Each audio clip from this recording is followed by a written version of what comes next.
speaking with Laura Alamery. Laura, tell me the name of your company. Well, we have actually two websites. We are lauraalamery.com and realestateinvestingwomen.com. And we're under the REI lab, I call it. But yeah, we're known by the two websites. Got it. So, how long have you been helping women or people in general invest in real estate?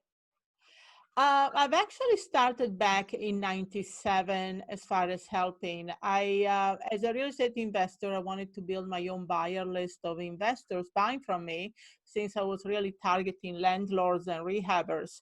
And so I started offering classes teaching people how to be investors, to be landlords. So this was in '97, more on a local level. And then in 2011, I launched a website. The first website was about real estate coaching.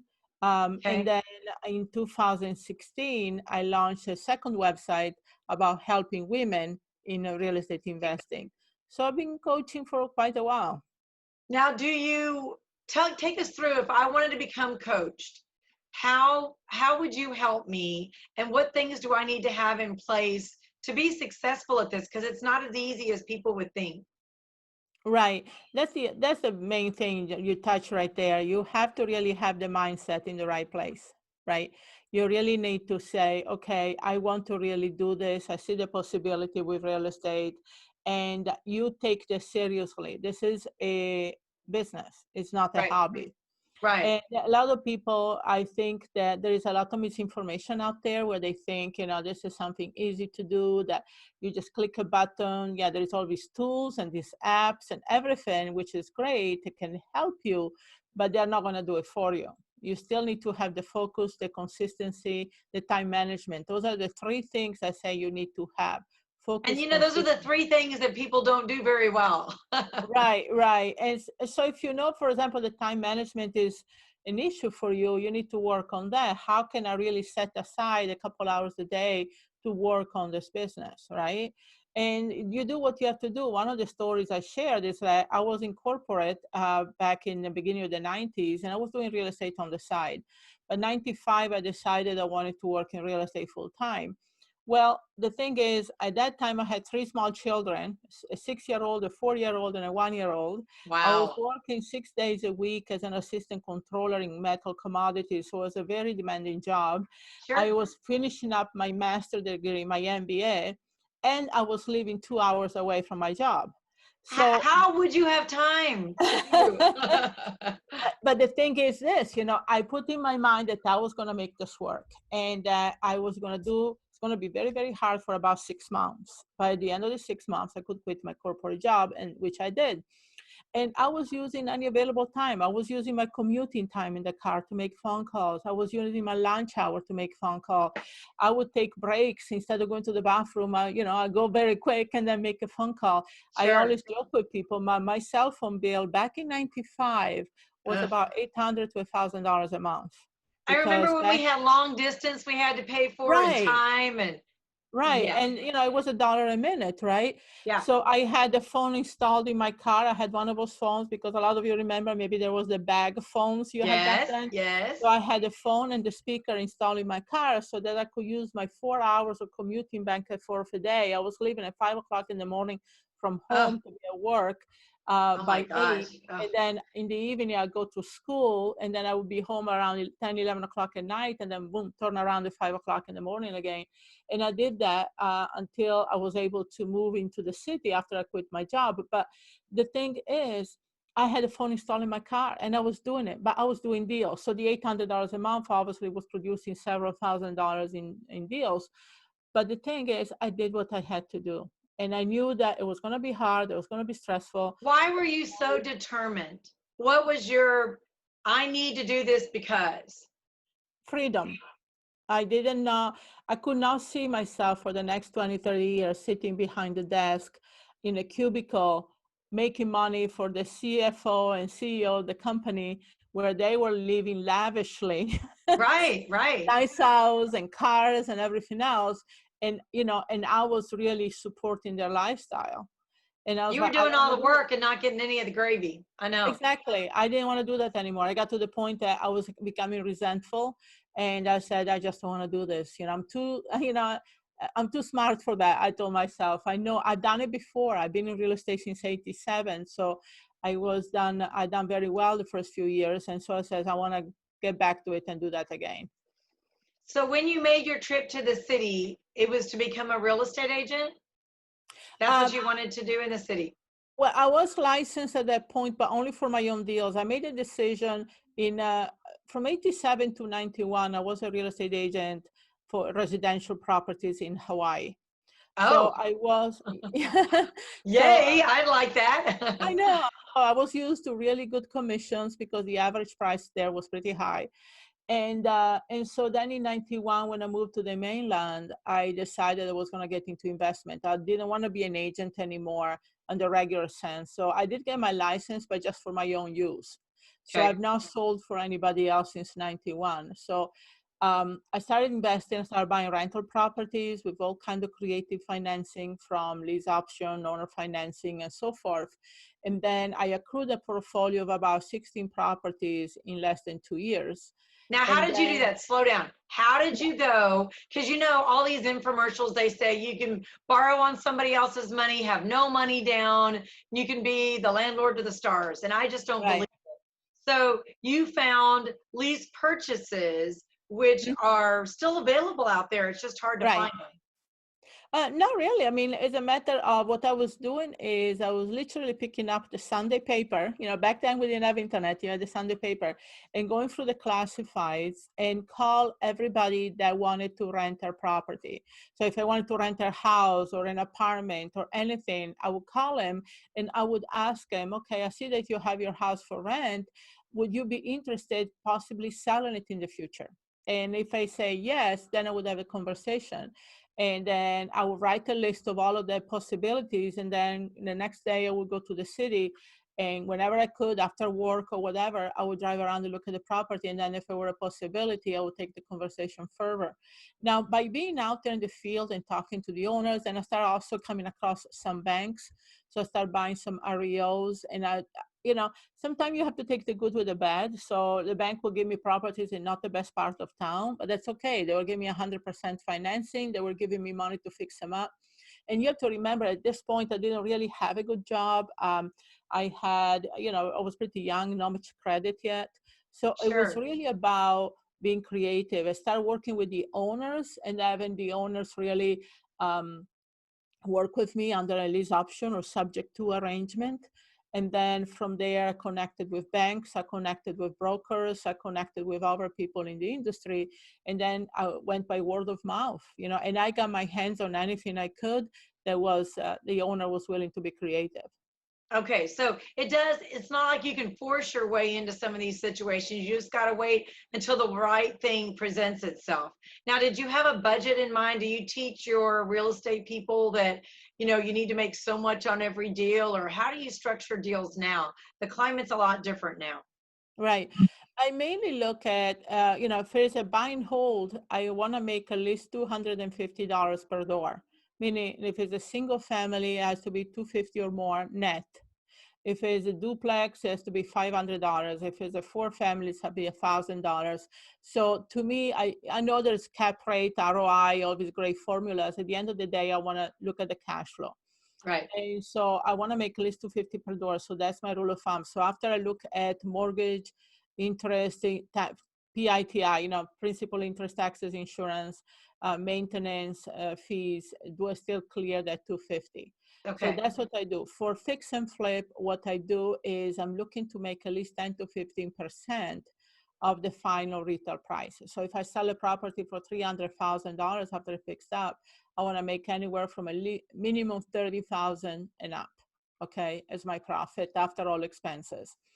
If it's a wholesaling, And if you then can't get it, then you don't do it. right. It's just a If I pure numbers game. exactly, but because I also do wholesaling, so if something doesn't fit my buy and hold criteria or doesn't fit the fix and flip, then I go ahead and wholesale it. I flip the contract to somebody else and still make $5,000 to $10,000 on that. See, So now I think people should think of that, and I don't know that anybody knows how. I don't know how to do that. So how do you take a contract? And I've heard of people doing it. I just don't know how it's done. Right. Well, basically, let's say you negotiate a contract with the seller, right? And then you need to have some room to maneuver. Meaning, if the property is worth 200,000, the seller maybe is willing to take 170, 180. There Okay, might be some situation they need to sell it fast, go into foreclosure. Who knows? sure. And so you negotiate the price, and then you go out there and you have the property under contract, and now you Okay, have, let's say, 4 weeks to close. Now you have about 3 weeks to find another buyer. So you go out there and market the property until you find a buyer, let's say for, you have it under contract for 175, you find a buyer for 185. So okay, now you put a second contract for 185 and you show up as the seller on the second contract, and then you go to closing same day. It's called double closing. And okay. then same day the buyer comes in with the 185, you pay off the seller 175, and you keep the difference, which is $10,000. And in that case, me, the middle guy, I don't have to get financing. I don't have to be approved because that second person's going to have all the approvals and all the money. Now, Correct. how do you get yourself that short a time to find a buyer? That's pretty tight, isn't it? Yeah, usually, you want to market to the easiest properties are the one that you want to market to landlords, Okay, landlords or rehabbers. So, property that need work that makes sense numbers wise, rehabbers would buy them, or people that are looking for rental properties, landlords. So those are the quickest, the best buyers to access. If you're trying to target owner occupant, it's going to be a slower process. So sure. you really want to build up a buyer list of landlords and rehabbers that you want to work with. Got it. Got it. Now, what can you help us do if, say, I'm new in the business and I want to get to do what you do? What do these workshops cost? How do I find them? What do you teach me and how long are they? Right. Well, the best thing that we do is actually we want to tailor whatever you want to do. It's not, we don't use a cookie cutter approach for everybody. Everybody we come across has different goals, different dreams, different challenges, different walk of life. Some people are really young and assertive. Some people are older. They just want to do some deals in the easy way. So the best thing to do is schedule a call with us. Okay. So you can go to one of our websites. So like I said, I have lauraalamery.com. Got it. And then the other website is for women, and we want to empower women in real estate, and that's realestateinvestingwomen.com, which is really a website that's taken off the ground pretty rapidly lately, since we are probably the only women mentors out there at this level. Okay. And what you do, you go to the website and look at the different type of training, and then also schedule a call with us. There are several call to action for you to schedule a call, and let's talk and see how we can help you. Also, we have free ebooks for you to download on the homepage. So if you go to the homepage, you can find an ebook about the 7 simple steps to real estate investing. And that will give you a lot of free information and let you know. Like I said, you have to make a real commitment here if this is the business you want to really do. It's not for Sure. everybody, but if you do make the commitment, there's a lot of money to be made. So you've talked to me so far, I think about 3 or 4 ways to make money. You can buy it and flip it. You Mm-hmm. can be the middleman. Mm-hmm. You can keep it and be a Right. landlord. Right. Those are the 3 main ways. Yes. Okay. Yeah. Okay. Which of those do you think? So you have to be able to qualify to be a landlord if you're going to keep it. Mm-hmm. So that's in my wheelhouse where, it's getting harder and harder to qualify for properties, 20% down, good credit. You can't have any more than 10 financed. But what intrigues me about you is that you have all kinds of ways to talk with the owners, and really it's working out a deal that's beneficial for you. So say someone doesn't have access, they can't get credit through me, a traditional lender, then they could do a lease purchase. So when you meet with these people that have a property and you say, would you like to sell it in the future? And they say yes, you could actually create your own lease purchase then. Right. You can do what they call a sandwich lease option, where you basically lease it from them and then you sublease it to somebody else. Or you can do a subject to, where you originally you lease it, but then I want to do a subject to where I end up on title and then I keep making a mortgage payment, and then you sublease it. The other thing is, if you can get on title as a lender, if you wait at least 6 months to a year, then you can refinance it. Right, So right. that is a different thing. I mean, 20 years ago, you could refinance a lease option, right? I remember Right. financing several lease options. So back when I started, it wasn't an issue. But nowadays, you actually have to be on title. So one of the things I would suggest to people, start as a lease option, and when the owner sees that you're making good payments for about 6 months, upgrade it to a subject to, so then you can refinance the property and you can take at least 75% of the rental income to qualify for the refinance. And Got so it. you can Got it. actually so then they can come back to you and say, hey, now helping refinance. So it's a much different scenario. So you don't have to come up with a down payment. Sure. And that's really just sitting there, going back to the old fashioned way to do business, face to face. That's really the best way. Right. I mean, Talk to the establishing owners a yourself. relationship, once you have the owner on board and he sees that you are serious and you're doing things a certain way, that it should be no problem. Got it. Give me a way that we can reach you again on the women's website. Say that one again. Okay, realestateinvestingwomen.com. Got it. Now, are there little bits and pieces we can do, or is this all just a personal consultation with you? Is there like Like I said, the best thing is to go to the website, and you will see up on the corner that you can download the free ebook. Okay, so that would be the first step that I would recommend. Download the free ebook, and it tells you about how how the real estate process works, and in all the 3 strategies we talked about today. So it really gives you a lot of the breakdown on how we do it. It's called the 7 steps. So that would be the first step, and okay.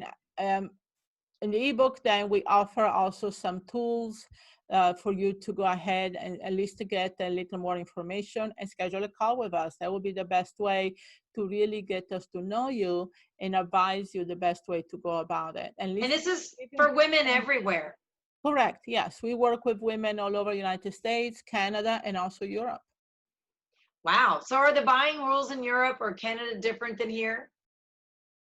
A lot of them do invest in the United States. So anybody that I actually work in Canada or Europe actually invest in the United States. Got it. Yeah, I know a lot of us don't realize how good a deal it is here. We just think that but you can't own is what you can own here anywhere else sometimes. So makes a big difference. Correct. I mean, the opportunities you have here in America, like I came from Italy in 1985. So for me, when I came here, it was like, oh my gosh, you can start your own business with nothing. Doesn't matter who you are, what you have.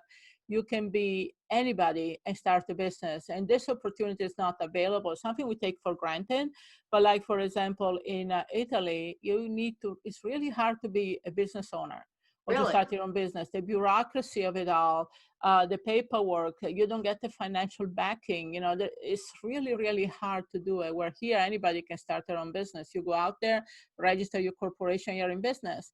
And it's such unique opportunities. And then real estate, literally anybody can do it. Doesn't matter who you're from, what your credit is, the money. You can start with wholesaling. Wholesaling is really about putting transactions together and make money by flipping the contract. And then once you start getting some money from wholesaling, then maybe you can start escalating to buy and hold and fix and flip.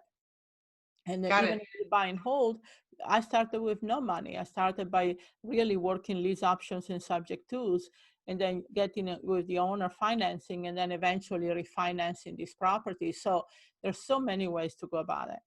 Got it. Thank you so much for your time today. I really appreciate it. Thank you. Thanks for having me on this podcast. Sure.